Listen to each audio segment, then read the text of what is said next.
Hello, friends. Mike checker, Mike checker, Mike check choo, chicka, chicka. Hi, friends. Eric here, host of Talking Fin People. A guy with a hat on.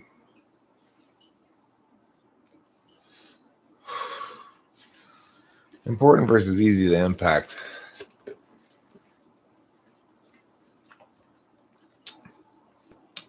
Almost, hi, Ron Allen Salon. Almost everybody in the world, when they say easy to impact, they mean easy to affect, easy to change, easy to make different or whatever. That's not what I mean when I say to impact something. I'm saying argumentationally easy to impact versus important. So something like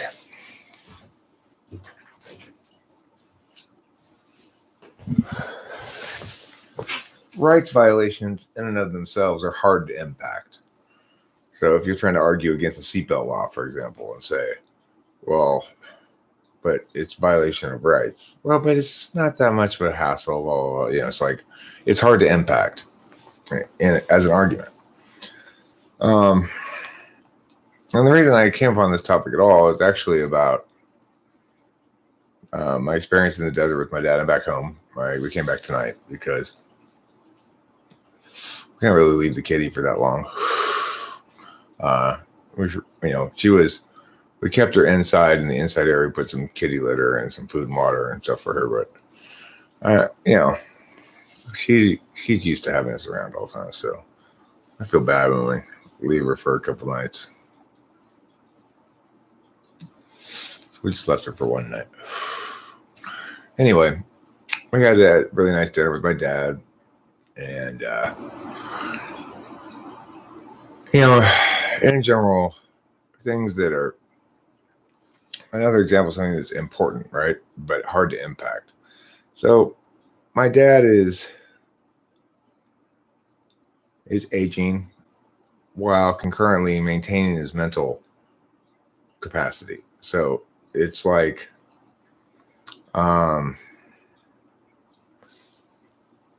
he's doing ongoing thinking to a certain extent about his own mortality and end of life stuff. It strikes me that the masks impact his quality of life so much. He can't hear anybody. He needs to read lips. Even with his hearing aid in, he really needs to read lips. And he can't because everyone's got a mask on. And just the way that it sort of curtails his ability to socialize by himself, it makes me sad because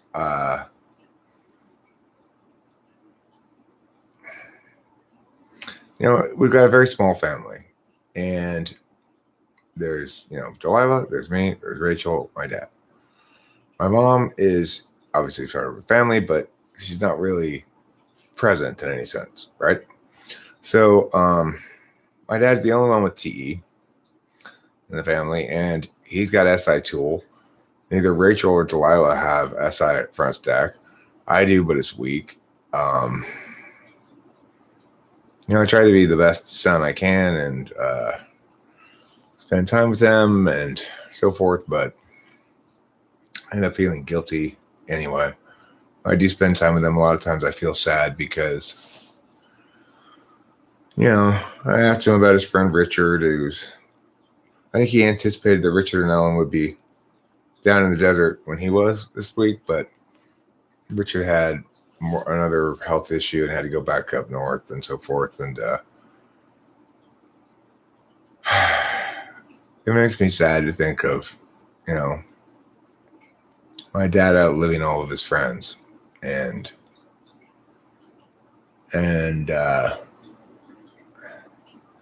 it really brought as a highlight to me the fundamental FI question. The fundamental reason why you need FI at all is if you're asked this question. If you know your loved one only has amount of time left, how do you adjust to spend more time with that person or not, it's like,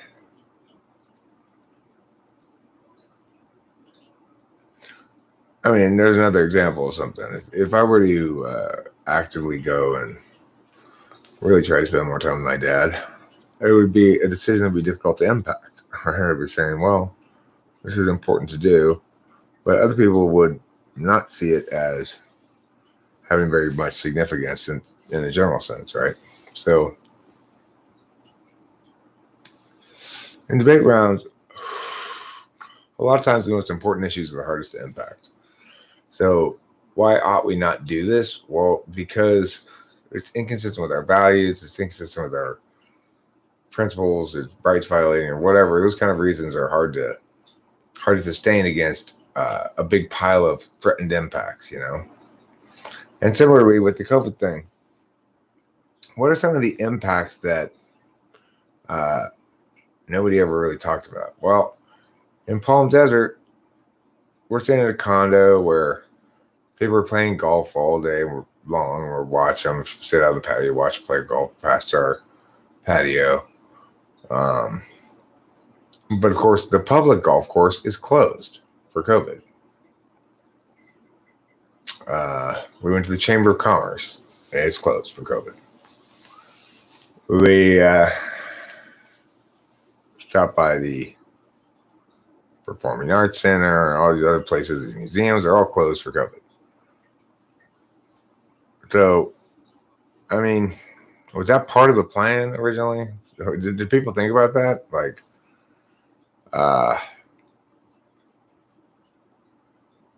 we have this weird kind of aristocracy thing going on right now where some people who have enough money to do it don't have to worry about some of these restrictions, and other people who don't have to, you know, have their lives substantially changed by them, you know? It's a better dystopia. That's a good name for an album.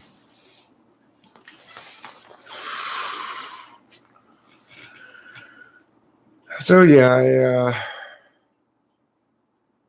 I always have this challenging time when I spend time with my father. The other thing is, when I got down there, you know, an aristocracy, not an aristocracy.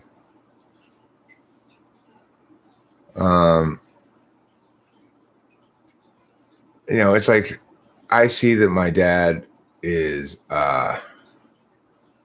limited by his ability to engage with the world in the way that he would like to because of all the COVID shit. And it's like when everybody was rushing to judgment about what we have to do, because a few like epidemiologists said, yeah, nobody thought about how it was going to impact my dad. Nobody thought about how it was going to impact lots of old people who have hearing issues. Nobody thought about how it was actually going to play out. Like all the, you know, there was a large force of people who were strongly in favor of COVID alarmism. And I would say a lot of those same people would probably voice concerns about corporations and other kind of that genre of argument. And yet, of course, if you wanted to kill small business and help corporations, well, there you go. Here's the best plan possible to do that. You know, nobody talked about the right to free assembly and how long was reasonable for a medical emergency to I guess suspend it. You know, when I said something like that the other day, I said there's been plenty of legal protests. I'm like, the right to free assembly is not a right to protest. It's a right to freely assemble. You know, it doesn't have to be to protest. We could just be eating dinner at a restaurant, for example. A group of people independently deciding to assemble at a restaurant to eat still is deserving of protections of freedom of assembly. And you might say, well, I mean, but there are limits to that. It's not an absolute right. You can't all assemble in the middle of the street and block traffic. You can't. Okay, well, fine. But I mean, I'm not trying to say it's an absolute right and we can never violate it. I'm saying, is this acceptable? Suspending it for a full year? It doesn't seem like it to me.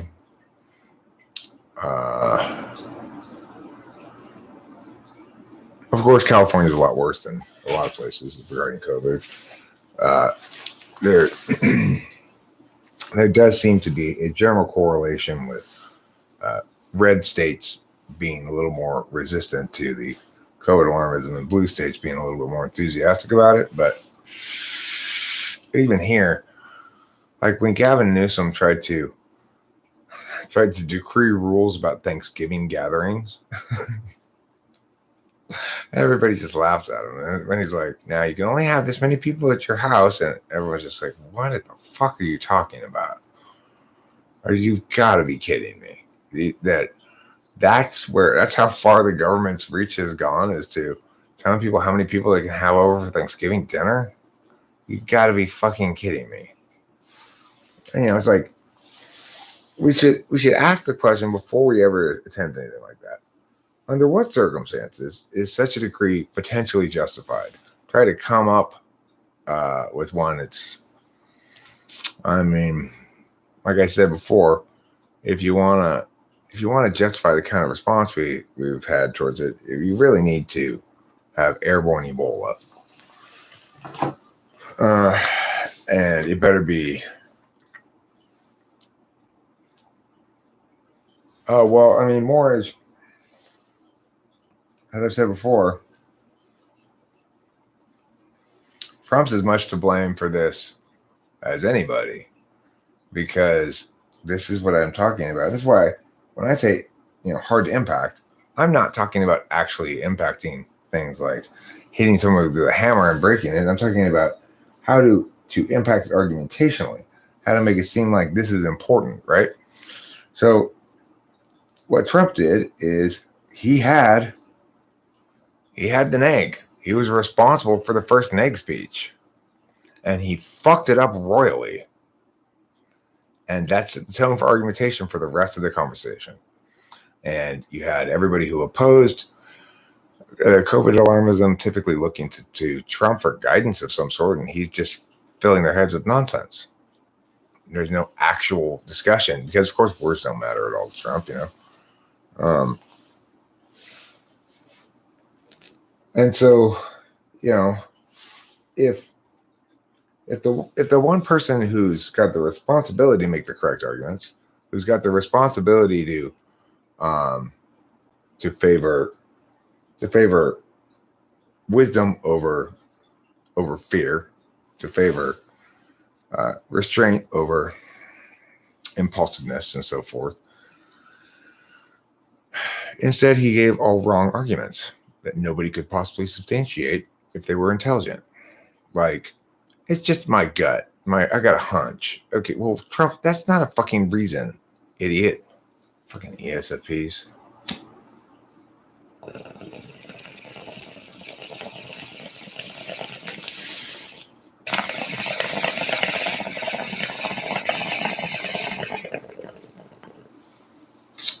I'm neither pro nor anti-vaccine. Lee Trimmer's position on it is silly. A pro-vaccine position is much less silly, but the best position is to say this: an intelligent person who evaluates the circumstances concludes there's ample good reason to believe that this vaccine won't work meaningfully long term. But you're opposed to the vaccine. I've heard you articulate lots of times before reasons that were nonsense. So if you change those, that's fine. You're welcome to restate your position. But the thing is, it's not that the vaccine's bad or harmful or a conspiracy or anything like that. Rather, it's that we've never before been able to successfully vaccinate people against any coronaviruses. This is a variant of coronavirus. It's not as harmless as the common cold, but it's not nearly as harmful as it's been portrayed, and comparatively, it's comparable to a flu. That's a brand new strain. It definitely has contagiousness aspects to it that make it afforded a sort of threat multiplier. But regardless, the reason they had to come up with this new style of vaccine in the first place is because coronavirus has proved impossible to vaccinate against. That's why we've never vaccinated against the common cold. So I do believe that there's plenty of reason to be skeptical about whether this vaccine is going to work. If you read articles about it, what you hear is a lot of scientists expressing concern that as soon as this particular strain is vaccinated against it, a new strain will simply emerge that defies the vaccine. So that in and of itself for me is a good enough reason to not get the vaccine.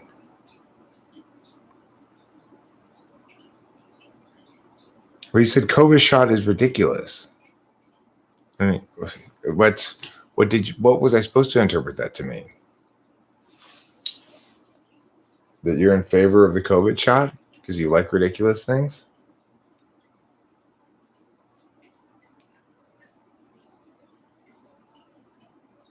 Oh, well, I mean, the thing is, mumps and measles are also very survivable, but worth getting vaccinated for.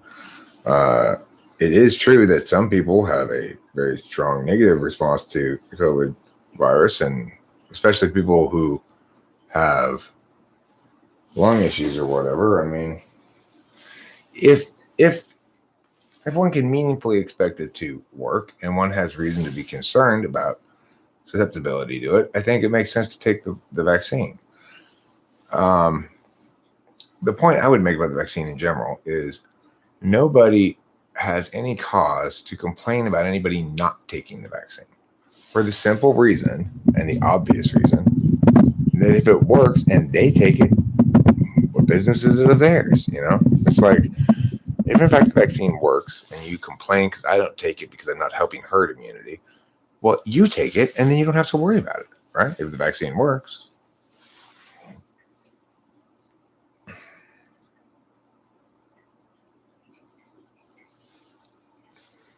Scott Steiner, I've got some good news for you. I've started watching Code Geass. I'm shockingly impressed with already the first couple of episodes. It's like, wow, this thing really moves. It really moves. And it's exactly the sort of story I like, good guys shaking off the oppressors through superior intelligence.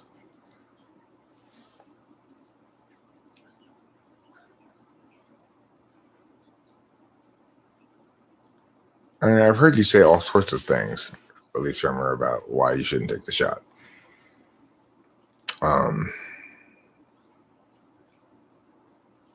But just because messing with RNA to cure disease is a narrative mechanism for problems in these movies doesn't mean that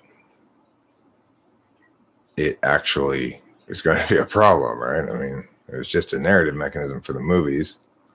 There may be some reason to believe that, but I just know that the vaccine gives pro-lockdown people the confidence to want to open shit back up.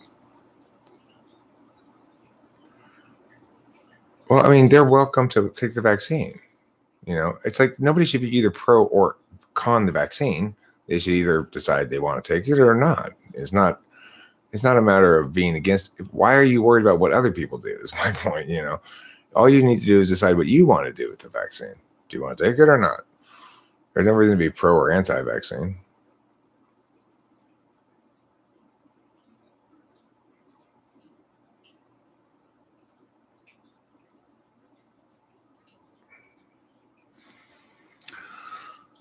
So you think the main character is an INTJ because of his sort of game playing skills? He's kind of reminiscent in some sense of the main guy in Death Note. See, I don't know. It's like, are you really gonna afford every such character status by INTJ just because they're good at playing at like figuring shit out and intuiting stuff? Okay, I'll take your word for it, but it's like ENTPs are really underrepresented in anime. We definitely are. I can think of very few, and they're usually comedy relief. The only ENTP that like was portrayed with adequate, I think, respect was the one who. Well, I mean, number one, of course, you'd say Tsunade from Naruto, but I would also say the blonde guy who wins the election at the end of Hunter x Hunter. That guy, that's the best ENTP I can think of in anime. I forget what his name is, but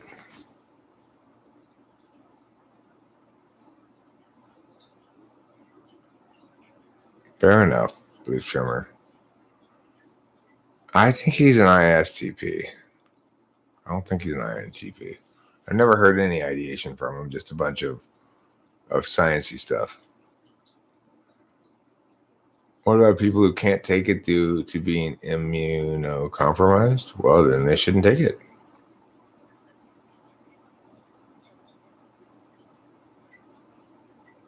I mean, it's like you can't put the onus on everybody to take the vaccine because some people can't take it.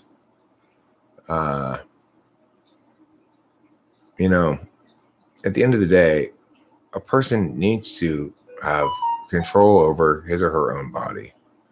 And to the extent that you want to force people to inject things into their body, it doesn't matter how noble your intentions are. Your means are deplorable, appalling, and worse than any positive outcome you could get. And that's just the truth of it.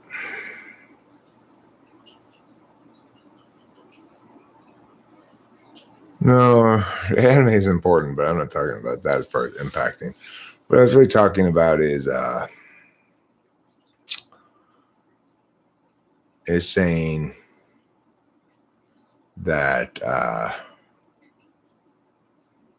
some things are hard to impact, such as that, right? If you are impacting lives saved, you could always point to the fact that if I don't take this proactive action, I might put somebody at risk in lots of different ways. So, for example, if I don't take the proactive action of adding a automatic driver that will take over in case I fall asleep while I'm driving, now all of a sudden I've got this positive moral indication that's become an obligation to spend money to protect others from harms that I might never commit, right? Or might not be at risk of doing. It's a basic assumption that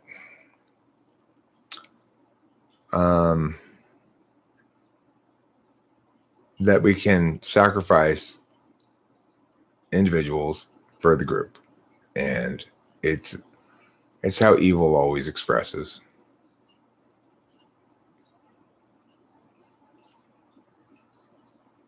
It's what the good guys never do in the movies.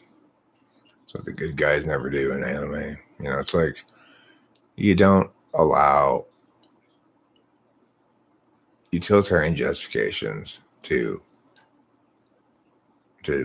make you dehumanize others, and that's what it is when you're saying you have to take the vaccine, or else you put people at risk who have compromised immune systems and can't take the vaccine. Well, I mean,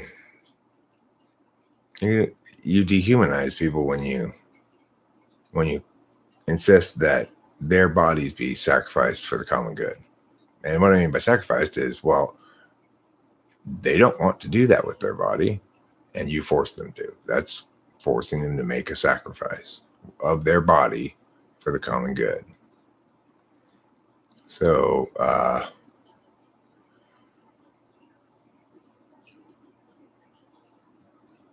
oh, it's just a kitty cat. I thought it was a possum for a second. That scared the shit out of me.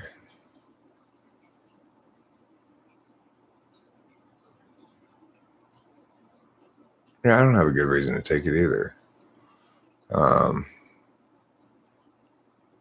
I've yet to see any real impact from it, except for all the shutdown shit. Um, there just isn't any. I have no experiential confirmation of what I assume to be true, that COVID's killed hundreds of thousands of people. But I mean, I know one person who put on Facebook that their dad died of COVID, and their dad did not die of COVID. He died of a heart attack. But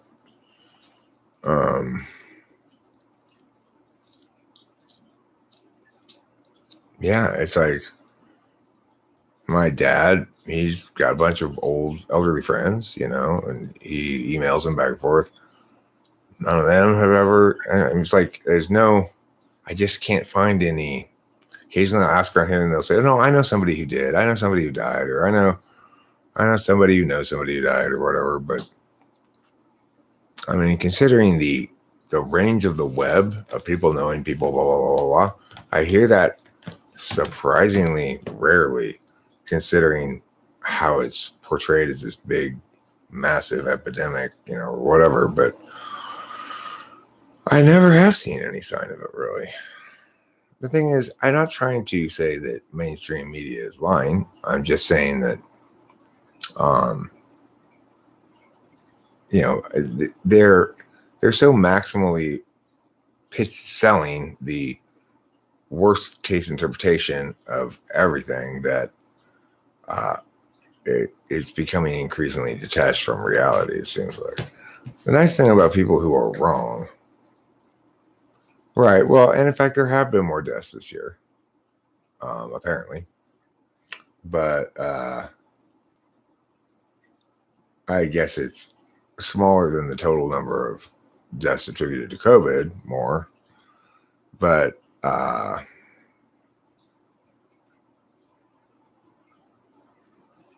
mean, it's reasonable to believe that even if those numbers were accurate, and there would be a concurrent diminishment in other deaths. So I don't know. It's statistically complicated to determine. For example, Oliver Lyman, if you look at Italy specifically, you only have to go back 5 years for a flu season that had just as many deaths as this COVID season. So you can see a comparable example in Italy of flu deaths just 5 years back. So, we know that. What can we conclude from that? Well, we can conclude that it was equivalently fatal to the flu. We can't necessarily conclude that it's not real or didn't kill that many people or something. What we can conclude is that, at least in Italy, this year's COVID season which is supposedly basically the worst it was in Italy, was comparable to a bad flu year.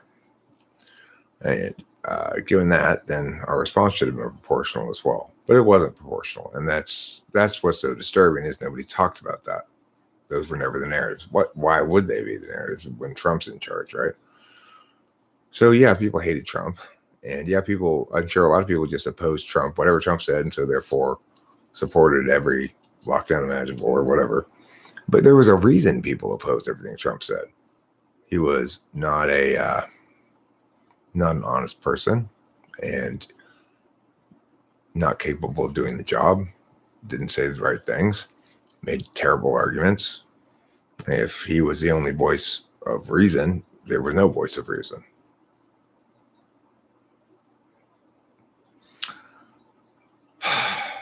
Well, I always get a little emotional after I spend time with my dad, and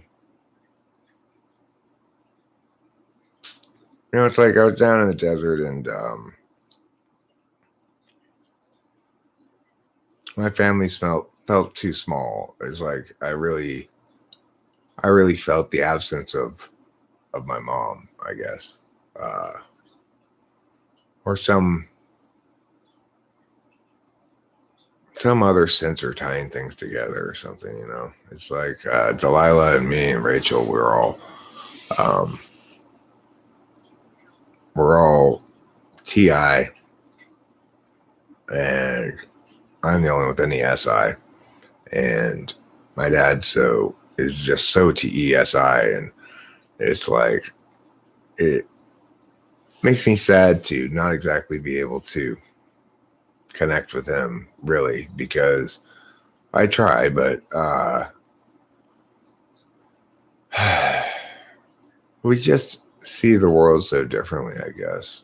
It's like I want to sort of have an open conversation with him about emotional stuff sometimes, and like he had tripped and fallen down before we got there. Maybe the day before, maybe the day we got there, and he was all cut up and his hand was swollen, and and then when he started talking to us about it at first, I could tell he was embarrassed and didn't want me to like fuss over it or something. But then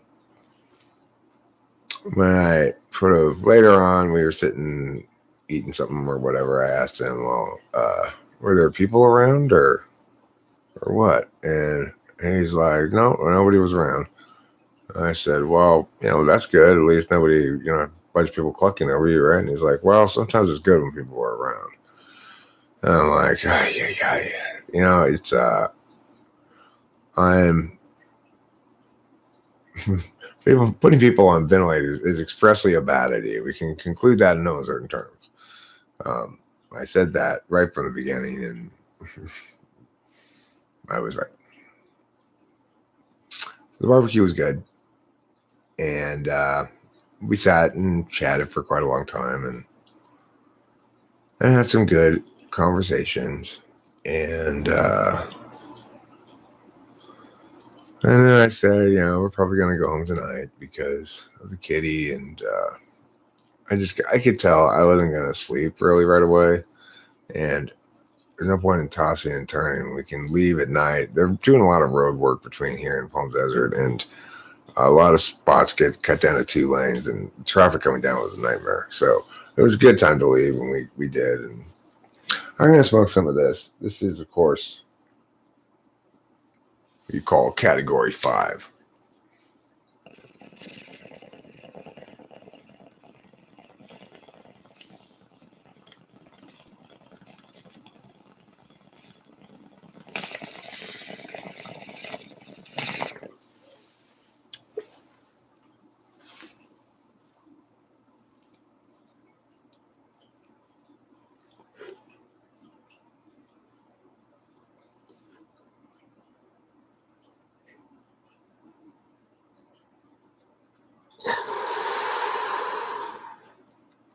But you see the problem I'm saying though about how this thing plays out. I read him with my FE, and I'm like, hey, what happened? Yeah, I trapped him. I don't know. He's clearly like, I don't want to talk about it. I'm embarrassed about it or whatever. But then when later on outside on the patio, I say, well, that's good. At least nobody was around.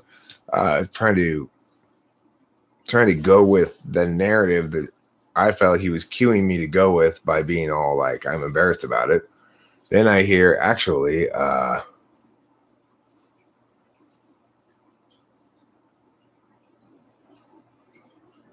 well, I mean, so Olivia is an honestly occurring ESFP then, right? Because, and you can see why it's difficult. It's really difficult because you can't tell the ones apart from the ones who are honestly just don't get it, and the ones who are maybe just none of them get it. I don't know, but it's like reading Olivia's shit last night convinced me, okay, she's got to be a troll because, right. Then surprisingly, Eric's dad went the other direction. So it actually would have been better if someone had been there. So then it's like, thank you for getting me back on track. So then it's like, so I sound callous. Of course, those are FE concerns, and he's TE Dom. When I do try to express my honest, earnest respect for him, he's like, Eric, you're embarrassing me. So it's like,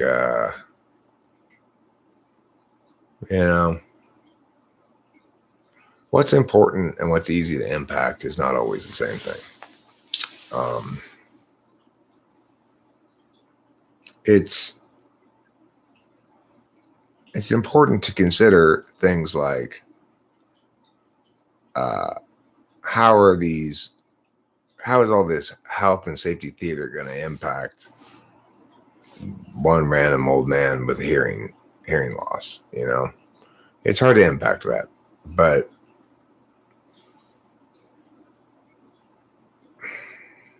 I mean, there is definitely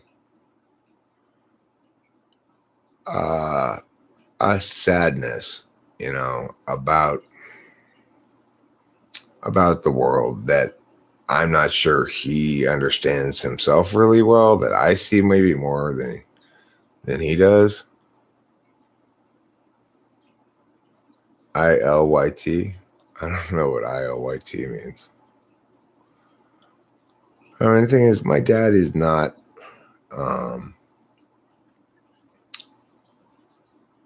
well, I think it's just an ESFP.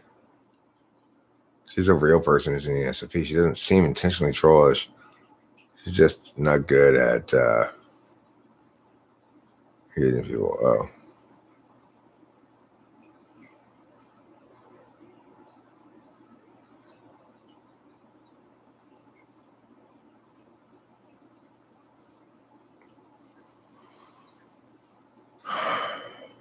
So, I mean, I think, okay, well, let's go with theory one. Theory one is Olivia or Oliva or whatever her name is, that she's completely honest in her positioning and stuff. And she was just displaying how ESFPs think. So what happened was this, for those who weren't here, she came in and she said, I'm all types. And I said, oh, cool. We don't get very many ESTJs around here. How is it being an ESTJ?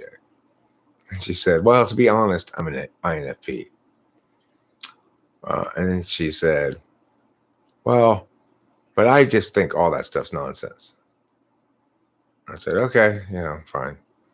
And she didn't like my lack of bait taking, I guess. And so she then stated it more strongly, something like, I've been around the MBTI community a long time and it's all nonsense. I said, okay, fine. You're welcome to hold that position. And it kept trying to, she wasn't happy with my responses, right? And I said, well, look, I've dealt with people like you a lot. You're not responding, you're not listening. I'm not interested in you coming in here and being provocative and having me be baited and respond in that way or whatever. You're not answering anything I'm saying. You're ignoring what I'm saying and shifting ground. You contradict yourself, and within 3 sentences you contradict yourself. It's like, I'm not saying this is objectively false. No. But it's objectively false. Just like, okay, woman, At least Tremor, you're super suspicious about everything. If she has a channel and she has videos and stuff, then it's highly likely she's legit. And she doesn't like MBTI because she sees it as putting people in a box and as something she fundamentally can't understand. and she can't understand why she can't understand it. Even she's not even sure she's not understanding it. She thinks maybe she's understanding it better, but like there's this, yeah, ESFP. Nah, I don't want to hear it. I'm right. You're wrong.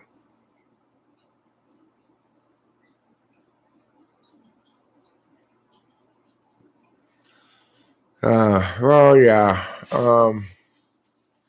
You know, and that's for me that the experience of being FE front stack and him being FE8, you know.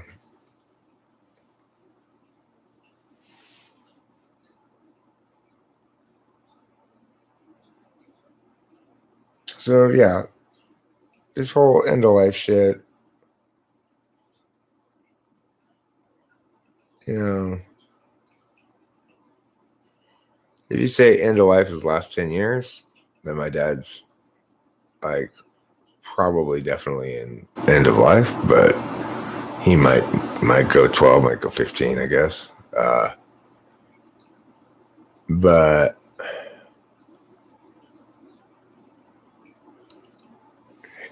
you know, like he was talking about his friend Richard having um, measuring the amount of time he needs to plan for that's where ESTJ frame of reference, right? In months. And a few maybe.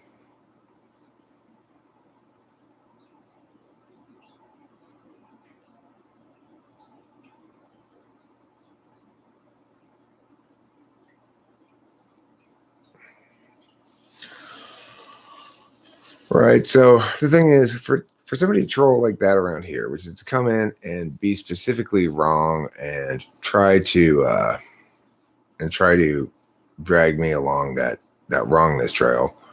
Well, if the problem they have is this: if they do nothing, um,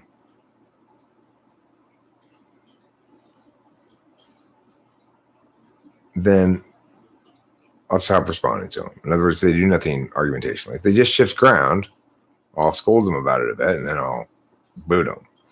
If they're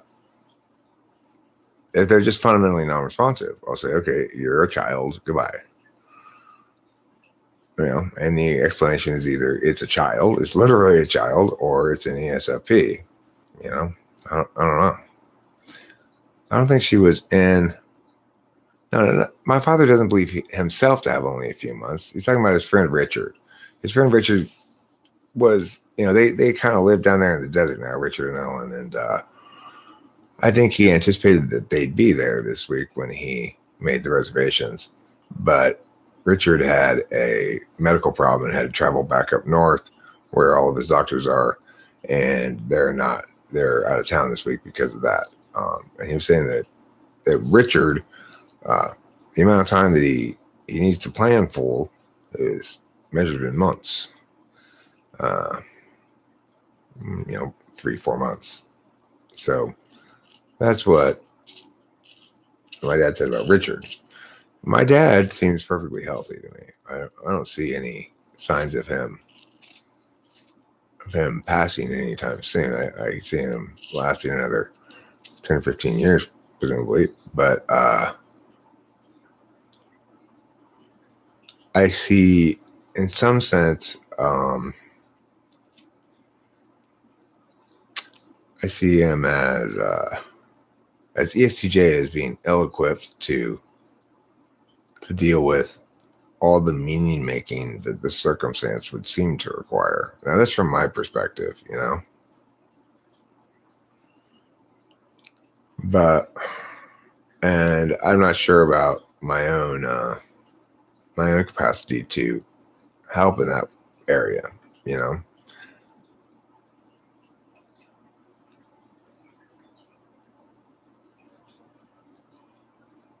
When you get to NI, an ESTJ starts to look confused.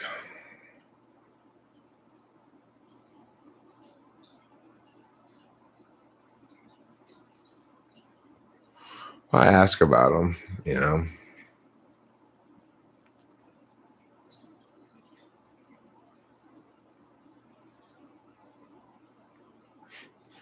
The weird thing is,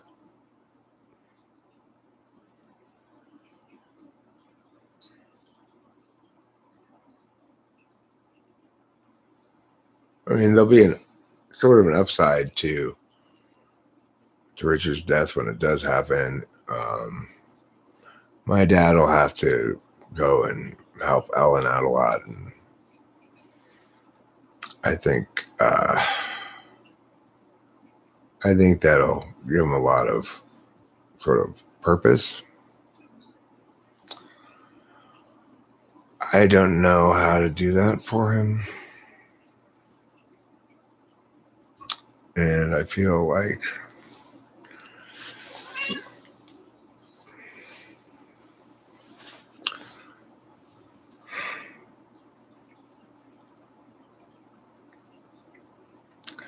I feel like I should probably try harder.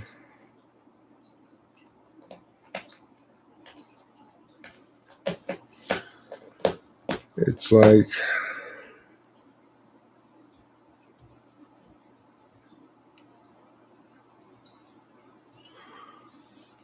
I guess I don't really feel like I know how to love my dad.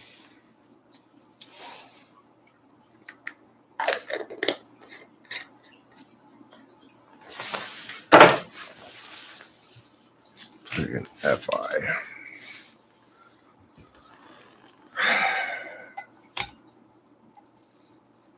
There will be one quick last executive order before I curtail the scope of them. It's going to be to make FI illegal. No more FI. We don't need it. It just makes your eyes watery.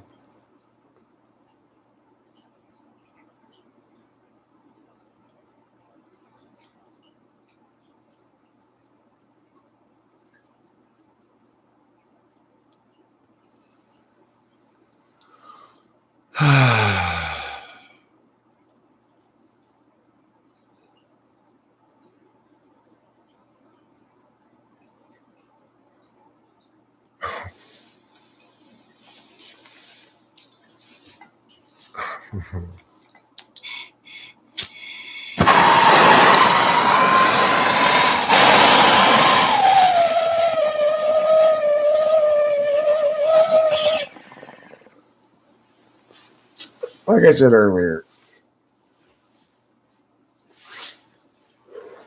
like the core FI question is,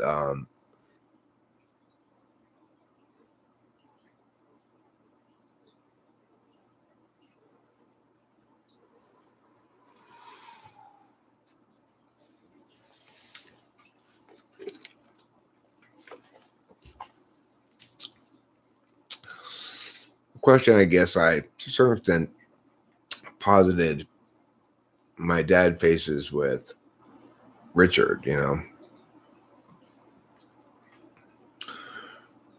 and seems to be doing a good job of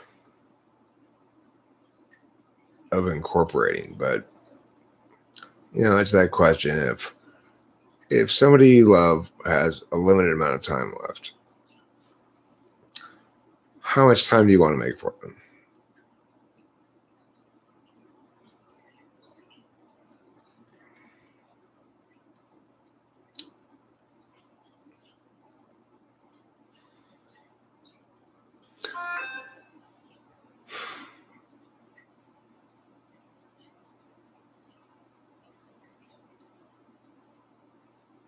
And of course, the other question is, how much time do they want you to make for them? Which is another complicated question, because my dad likes to he likes to do his routine things, and he doesn't necessarily like to be interrupted with me suggesting anything or hanging out with him at all. It's like, which, and then I feel like, well, that's easy for me, cool.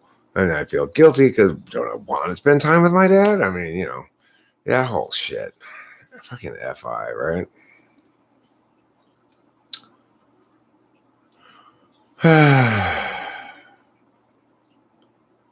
You're not allowed to prefer them in those order. Okay? That's not allowed. Your preferences are breaking my rules. Your preferences are breaking my rules. How hilarious is that? Hilarious.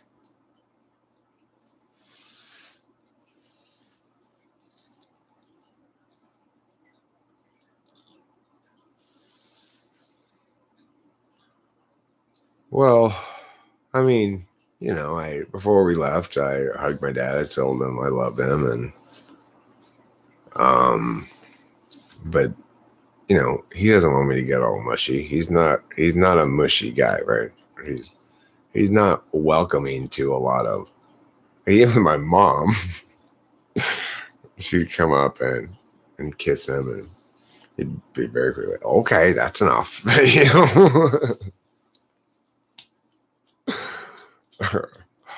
uh, so I guess this may be FI polar in the sense that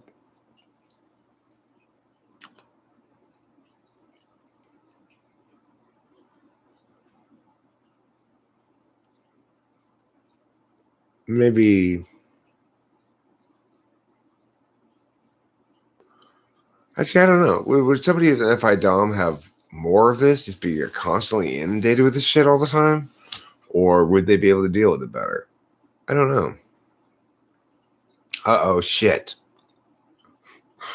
Loosh 6 Britannia command me? Fortunately, you aren't looking directly into my actual eyes. We have a screen between us. It doesn't work. Did you forget that, Scott Steiner? I guess you forgot. You gotta actually come to my house and look at me in my actual eyes, or else it won't work.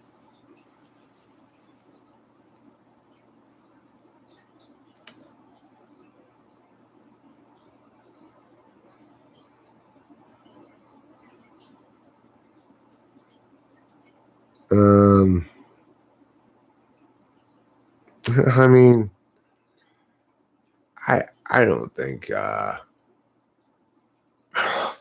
my god, there's Scott Steiner right there, hiding behind my couch. Hi everybody, I'm Scott Steiner, the world's greatest announcer. And yes, I anticipated that problem and obviated it by appearing at Eric's house. Oh, my beautiful kitty friend. Your spectacular wonderfulness is astonishing me again.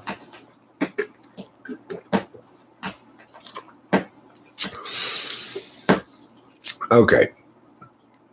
So, I had an interesting observation this morning about Rachel. I think I talked about it already on a live stream. With her boob circles thing. She had a problem, which was her boob circles didn't stick to her boobs anymore. And she thought to herself, maybe I should put a little bit of water on it. And then she thought, but maybe that won't work. And she never tried it. It's like, that's TE polar, right? She uses NE twice and never uses TE once.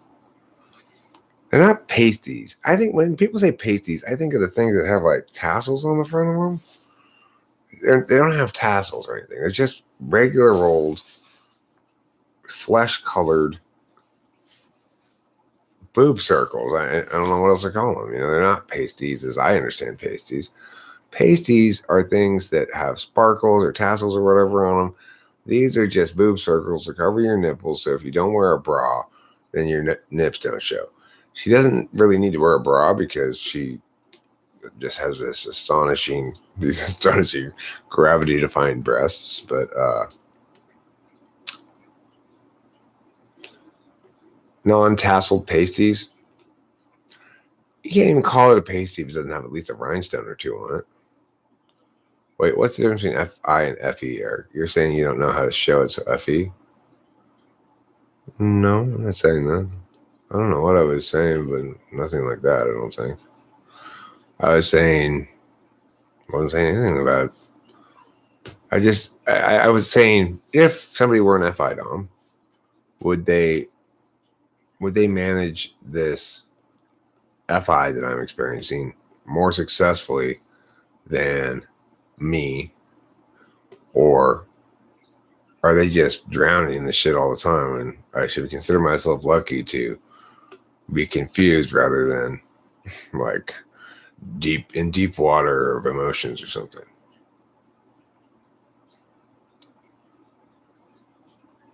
Um uh yeah. Well, I mean, I would say Luke Drummer, it's actually, you know, it's more than just I want to show him that I love him. I actually want to love him, in ways that are gratifying to him. And I feel guilty when I'm satisfied with the FE equivalent, you know.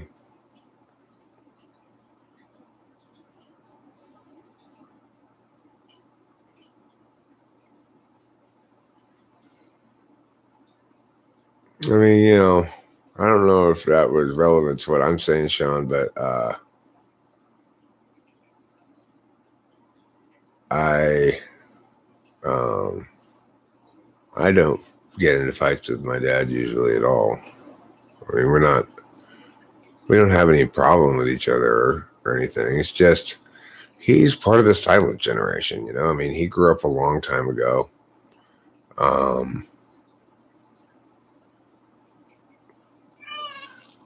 Oh, my beauty. You want me to walk you in the house, huh? Okay, I'll take you in there.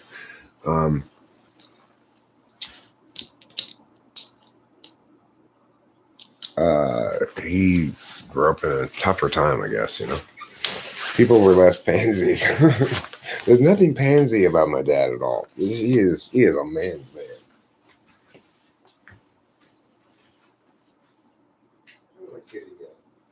I'll carry you. Oh.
Oh.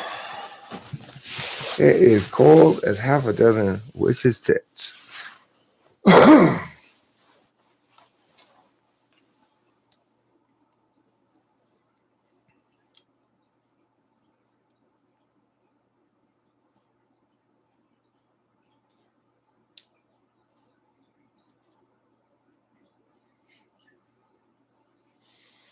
mean, I really.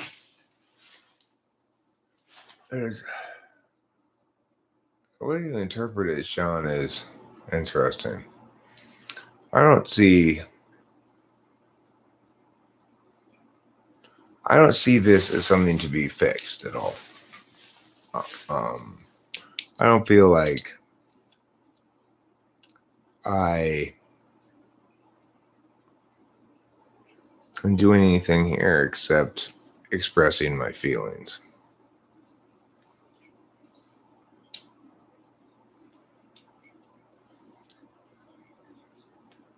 That's true, Zaylen Block.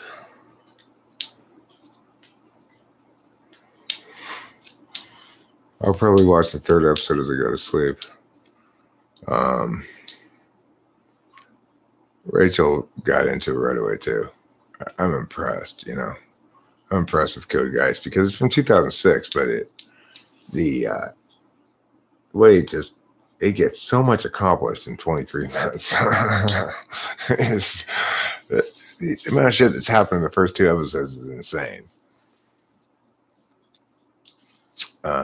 Very impressive. I'm enjoying it. I'm gonna like it. I'm going to bed here tonight.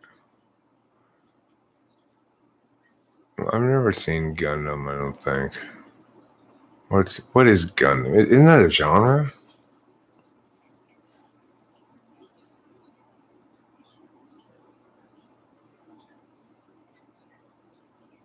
I mean, the bottom line is this. He just tends to frame everything through a TE frame. So whatever it is, I'm expressing or whatever, it's always like, and why are you telling me this? It's like, what TE frame does this fit in? When I think about it objectively, I guess I could think that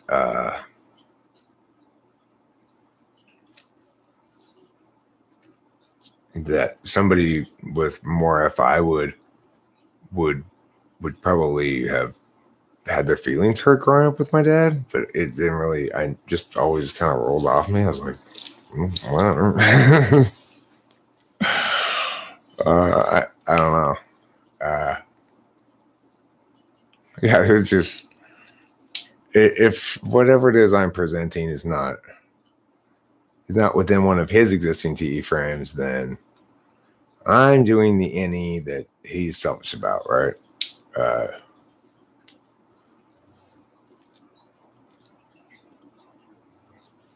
Yeah,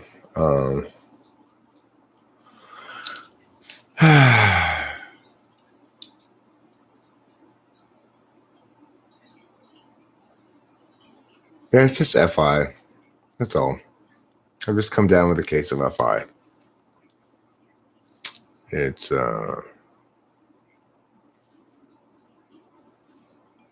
funny you should say that, Lee Trummer, because tonight as we were driving back, I felt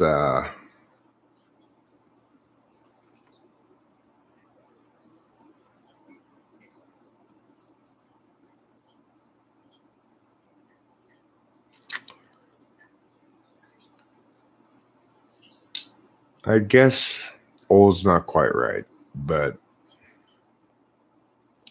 I felt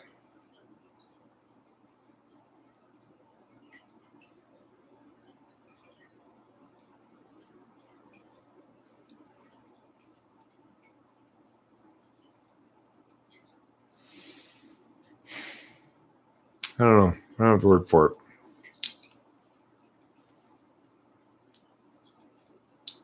I don't have the word for it.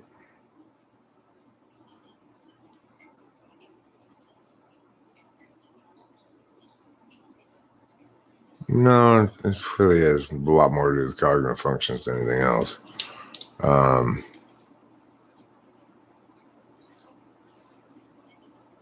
My dad's he's a very bright guy who has lots of very interesting things to say about all kinds of subjects.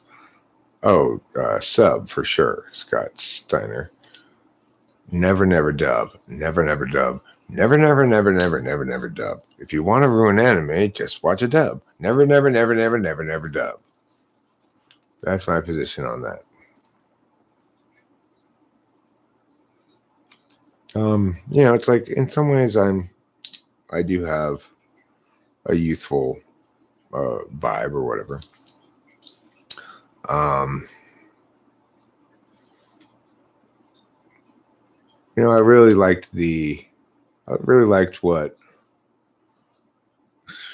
Samer, I don't know how to say his name, Samer said. Today said, talking to you, it's like talking to a friend. It's very natural. I appreciated hearing that, That was gratifying. That's, of course, partially why I seem young, right? Is that I'm not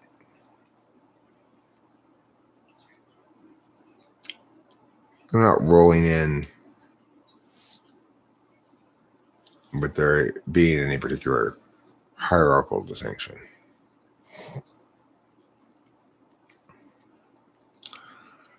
My dad's not a traditionalist. It's not. It's like the kind of things you're talking about, Lee Trimmer, not the kind of things that I'm talking about at all.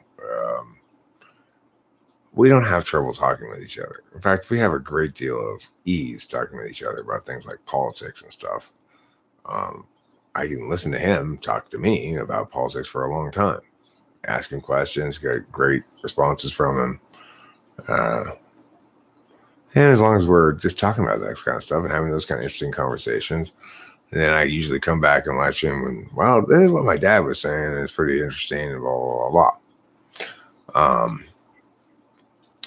What we're talking about now is stuff like your father says to you, I think my one remaining IRL friend of my own age is going to be dying in a couple of months.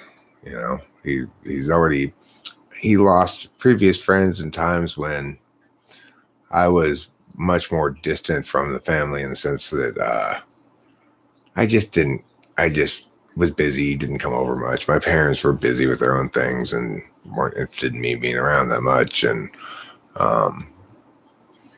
so he already lost some people during times when we weren't talking frequently enough or intimately enough for me to really be up to date on those sort of things.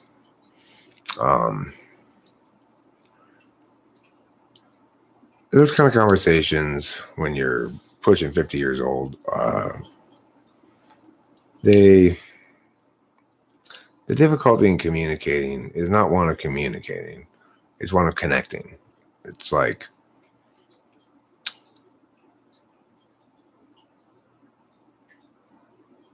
we do a fantastic job of communicating. I mean, he does. Me, it's hard. It's hit and miss with him, but he did a pretty great job of communicating with me. It's just when, it's like, it's so easy to connect with my mom because she was an ISFJ and a dual, and I have sort of that as my standard for emotional connection. But I always found my dad to be a bit of an alien to me and mom. He was this person who didn't seem to get what I now would call FE is an absolute value. For me, I got it. My mom, she had the tool function, so I got plenty of it from her. I have lots of emotional connection with my mom, and my dad was always this kind of slightly scary, guy who I could expect to say things like, don't be a sissy and shit like that, right? Like, man up. Are you whining again?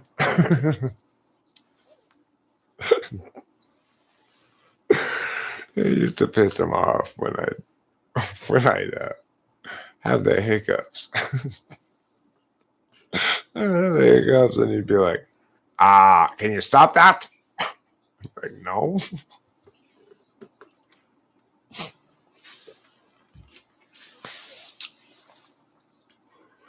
Yeah. Yes, Dalen Black. Very much. Very much read from that 70s show. Very much so, yes. Do you like mechanics? Well, he has his guy, with everything that you need. He's got his guy or his lady that he deals with. I've been working with her for years. She's great. Okay, those two things. You say those things next to each other like they're related to each other. They're unrelated statements, Dad. That is not a justification for you to conclude that this person is great because you've been working with them for years. Well, what my dad used to do when I was little was give me a cap full of brandy.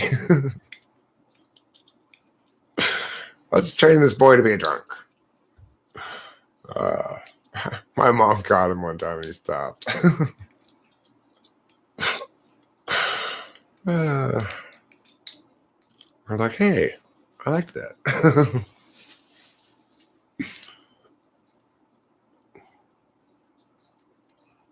Well, he was talking about that.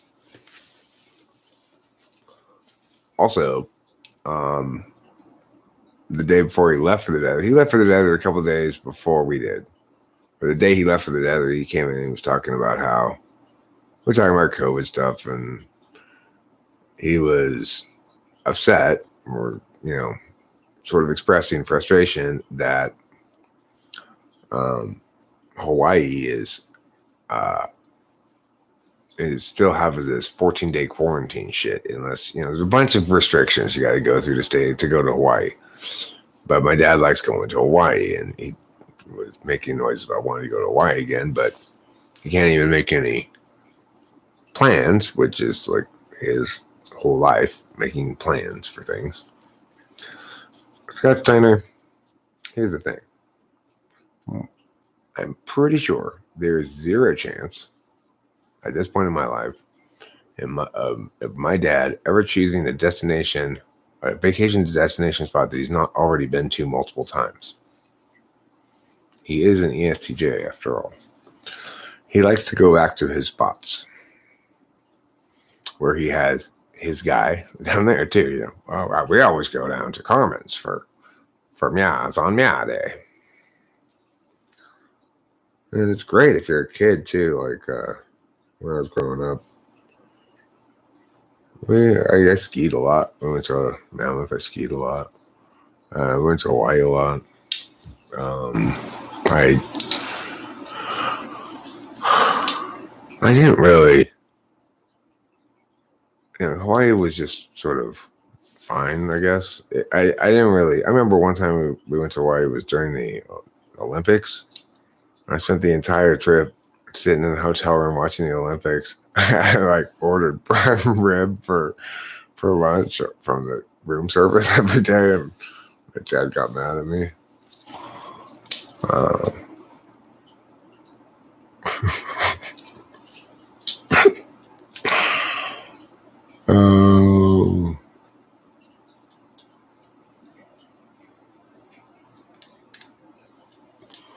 So I was saying this to Rachel as well in the car on the way back. One time I was in China and I was talking to this guy after an AA meeting, and I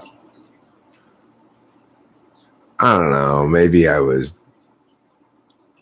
saying something self-deprecating or whatever. I'm not sure, but he's like, Eric, I mean, you've got it all going on. What's your, it's like, because he was a short guy and kind of chubby. It's like, look, you've got everything that I would like to have. In other words, you're tall, you're thin, you're here and, putting together programs for the school. I'm working for one, trying to be an assistant debate coach. He was also in the debate field. That's why I was talking to him. Or just, maybe he had a debate class or something, but he wasn't coaching properly or something like that. And he's like, here you are, you've got everything that makes life easy, basically. And also you've got success that people would love to have. Like, you travel overseas to do Vietnam. Yeah. I'm like, huh. Yeah, I was sober in China. I never drank in Asia. Oh, I drank in Taiwan. I wasn't sober in Taiwan, but I was sober in China.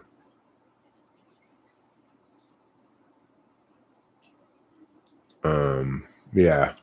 I spent a lot of time in AA meetings in Shanghai. Shanghai, they have one spot with AA meetings, and until just a few years ago, I guess, or at the time,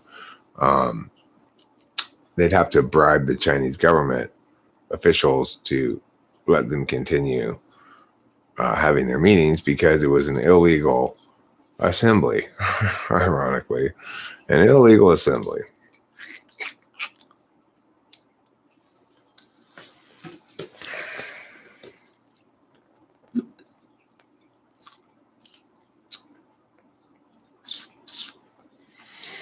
I mean, I'm really glad I was sober in China because I remember everything and it wasn't a fucking mess, you know? So that was nice. I was completely sober in China. I didn't smoke weed. I didn't have anything. I couldn't even get Tylenol there. All I had was coffee, sugar, and cigarettes. I had this picture of on my table in Shanghai, and it's got all these, the cartons of cigarettes. This carton of cartons that I bought at the duty free shop on the way over. It's when I first got there, and all this like candy and shit that I brought with me, and all this coffee. And I was just like, okay, I'm good to go. I guess I don't need anything else, but coffee, cigarettes, and candy. And that's going to have to be my intoxicants, you know? And it was fine. It was good. No, I didn't have any punani over there. I was married. For Christ's sakes.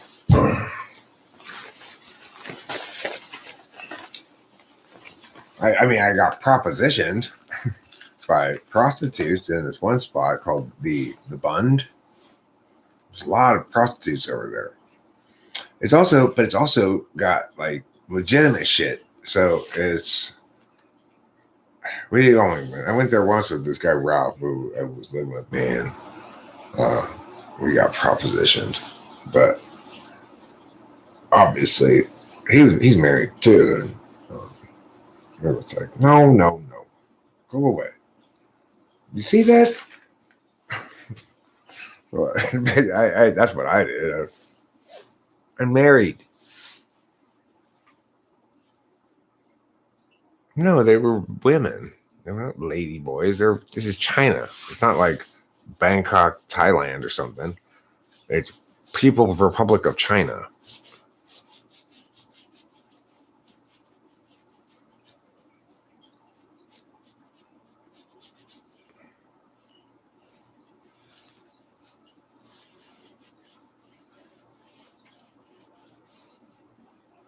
What did I think about what he said? What do I think about what who said? I don't know. I have all good memories mostly from China. The only bad memory I have from China is when I had this miserable toothache and you can't fucking get Tylenol over there, and there was a couple of days when I was just in agony until I got into a dentist. And I said, dentist, how you do? Pull my tooth out, won't you please? He said, no, I'll fill it in with fill the cavity instead. And he did. He didn't have to pull out my teeth.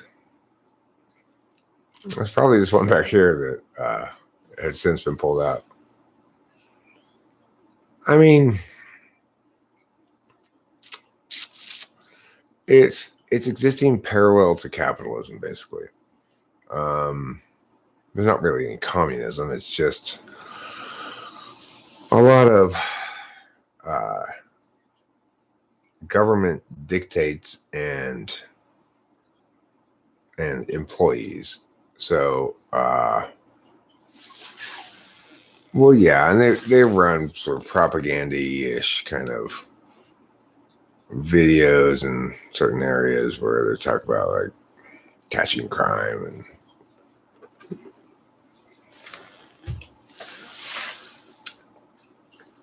there was one Chinese dude in the AA meeting who was very anti-PRC, and it was interesting to see the way that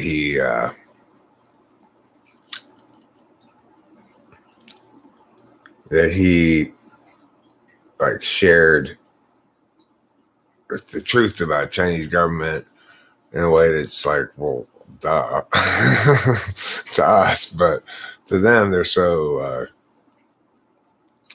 it's so they're institutionally indoctrinated into the notion that you always side with China, and you can express your concern in certain ways that are legitimate and in certain ways that aren't, and about certain things is okay, and certain things is not, and they have a very clear and detailed sort of map of that they understand that. It's like I get some of it. They explain some of it to me because I was teaching debate, and I was limited in what kind of topics I could teach. So the thing is, the kids I was teaching, though, by and large, were not particularly brainwashed because they were kids who could speak English, first of all, well enough to be in my classes, which means pretty well, which means they probably were, they were Chinese, they probably had parents who did a fair amount of traveling overseas and probably spent some time period overseas prior to coming back to China.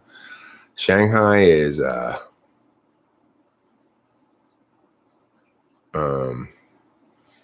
Shanghai has probably the largest sort of international class of Chinese people in China. They don't want their kids particularly brainwashed, so as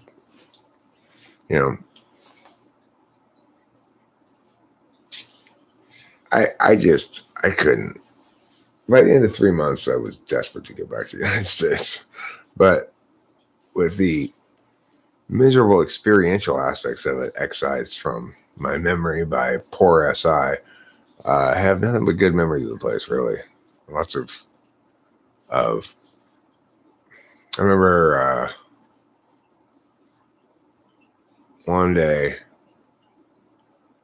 ended up having traveling a long distance and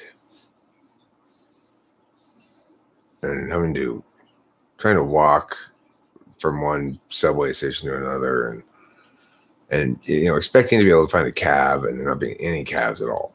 I traveled to some area where it was no longer the Shanghai where expats went. It was just off this other. It's just out there, I don't know how to describe it. It's out there, and all of a sudden, it's like I got off the subway, and I started walking back to the next subway station. I saw, looking at this map I have, and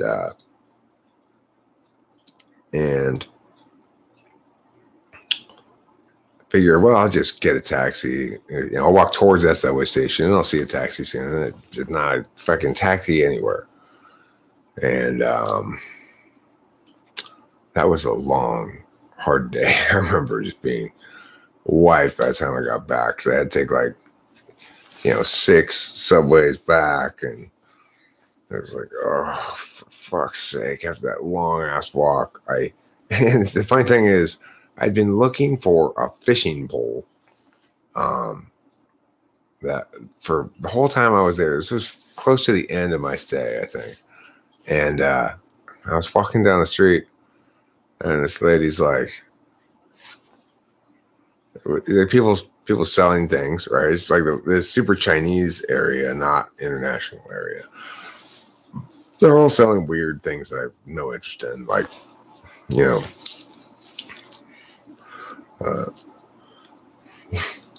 dead bird, or freaking thing that glows.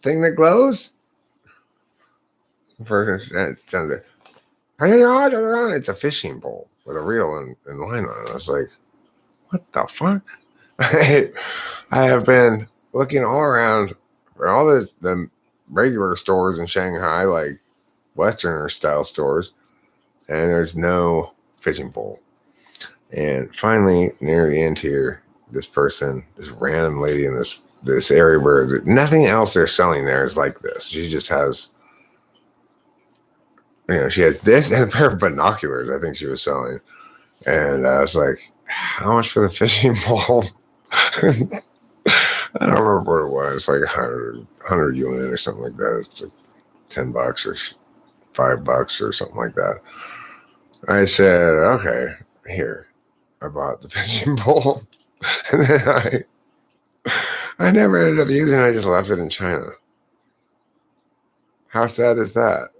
Because it was too close to the end. It's like I had multiple occasions when I was going to take a day off and go fishing somewhere, and I couldn't find a fishing pole. Couldn't find a fishing pole. Couldn't find a fishing pole. And I find one, and I never ended up using it, and I go home. I just leave it there. So, but it was weird that that's where I found the fishing pole. It just seems so magic. Like, what the fuck? Like everybody else around you has a piece of sugar cane or like some fried snakes or something or some other weird ass Chinese stuff. And here you are with a fishing pole and a pair of binoculars. What? Why are you here? Where did you why now? Why not when I wanted a fishing pole? I mean, I just thought I wasn't gonna eat the fish, obviously, but some people did. Um I heard a something of a horror story that made me not do this, which is somebody told me about an expat who they had known who had been there who I'm sure the water's fine. And they drink the tap water fairly regularly. And they got some sort of heavy metal poisoning and had to go back to England. So I didn't drink the tap water. You still cook some things in it. If you're, I mean, usually I guess probably we didn't. I think I normally cooked in the bottled water too. But if you ask the Chinese people, it's fine to boil things in it. It's just not okay to drink it.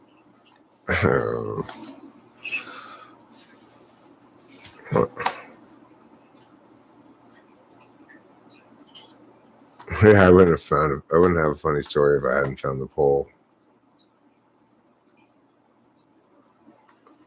I mean, there was the thing is, wait, this is the thing about China that you just go like, what the fuck?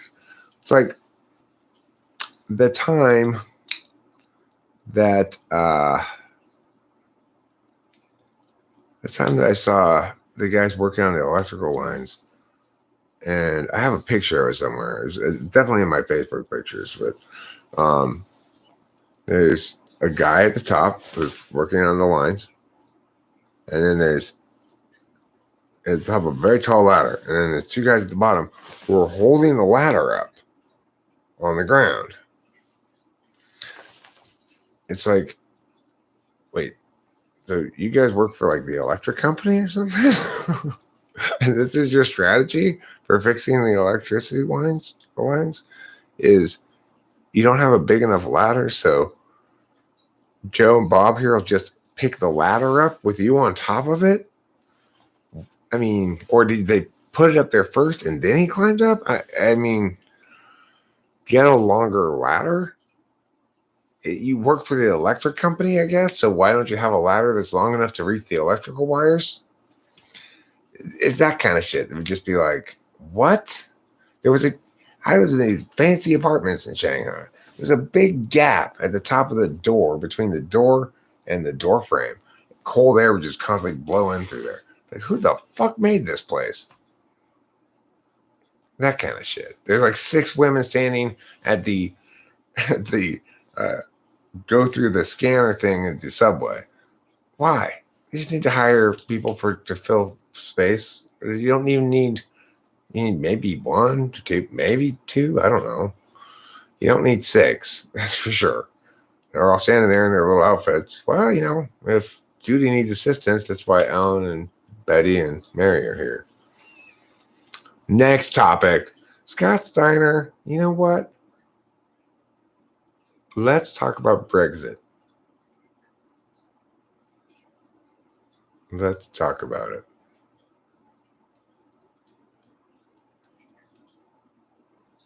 Who has something to say about Brexit? Listen, Scott Steiner, I'm not just here to entertain you, okay? I'm here to pour my heart out and share with you my most precious soul. I want you to be here emotionally, not just intellectually, okay? It seems like Scott Steiner has brought his mind but left his heart at home. And that brings us to intermission.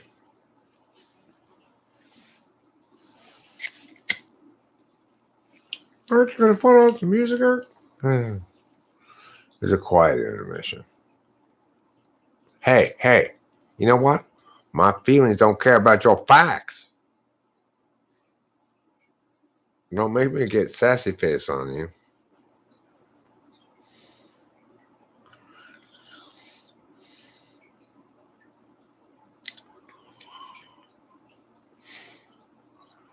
I know. Scott Steiner is not the guy's real name. Apparently, there's some video called Scott Steiner, the world's greatest announcer, that he's referencing with his name that I've never seen.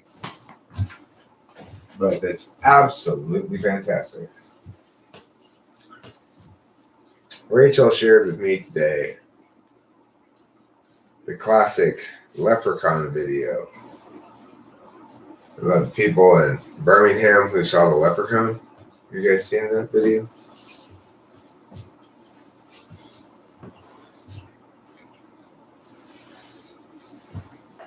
I'm gonna go pee. You guys stay there, okay? Hey! Don't try to sneak over here. The peak. You stay over there and go pee. Okay? God, you guys are perverts. Stop being so perverted, you guys.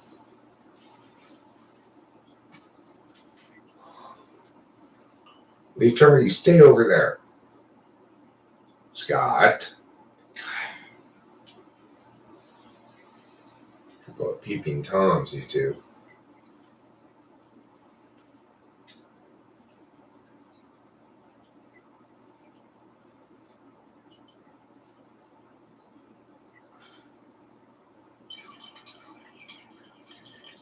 This is the sound of the feeling of moisture. Yes, it's the sound of truth and softness. Yeah, it's the sound of flying away on gossamer wings, so gauzy and true. Yes, this is the sound of wonderful time. This is the sound of water springing to mind. This is the sound of laughter all of the time. This is the sound of love.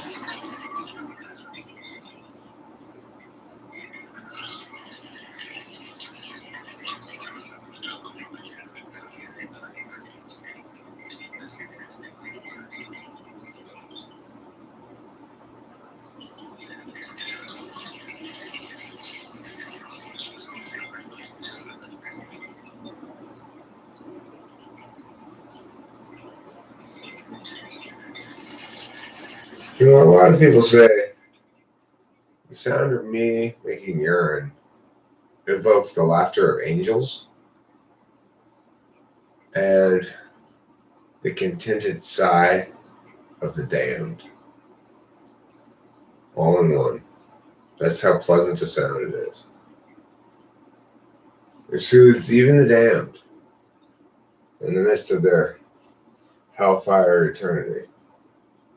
The sound of my urine comes to them and they say, that's the sound I can take home with me and cuddle up with.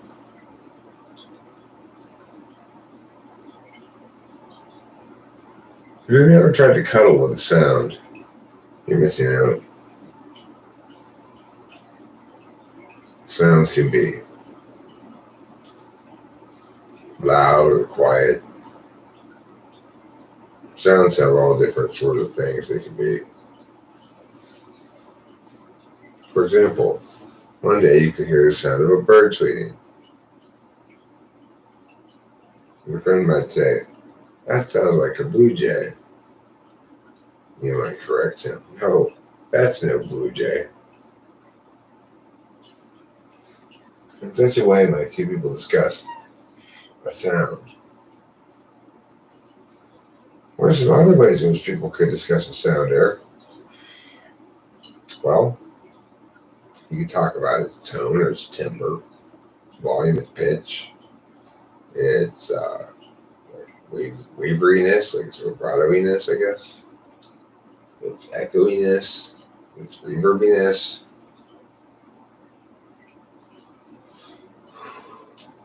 whether or not it's distorted. We can talk about the frequency range of it. We can talk about the person who's hearing it, how expected or unexpected the sound is.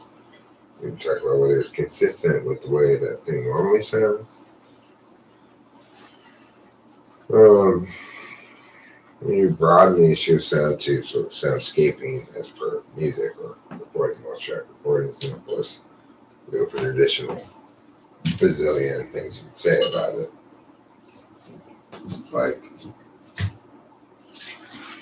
what's the sound of a man pouring his urine into a sink and then washing it down? That is the sound, said thing. Rejoice, and you shall be healed. Rejoice and Joyce.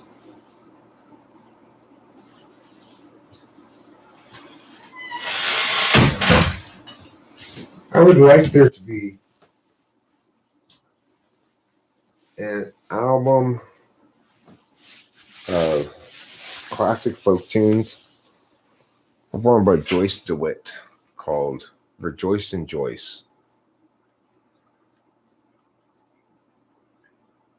Okay, 1,000-Pound Sisters does not sound like a fun show. It sounds not funny at all. It sounds miserably unpleasant. Every time I've seen that thing, I've had to rush to change it away.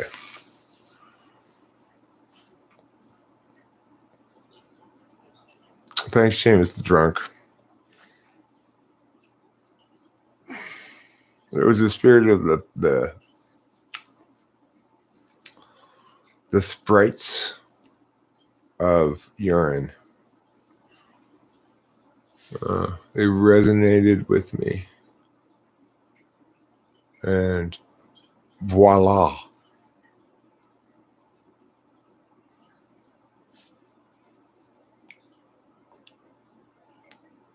I can't watch that shit. All right, I gotta go to bed. I'm tired. I'm tired as a man who's conspired to be fired then rehired, only to retire before he's tired. That's how tired I am. Maori. Anybody who's named Maori, I have my doubts about. I've never met a Maori I really trusted. SI. I can't validate Maoris for you. Oh, Maori. Wow, that's different. Maoris are among the most trustworthy of all people. Anyway, goodbye, everybody. I love you all. I'll see you later.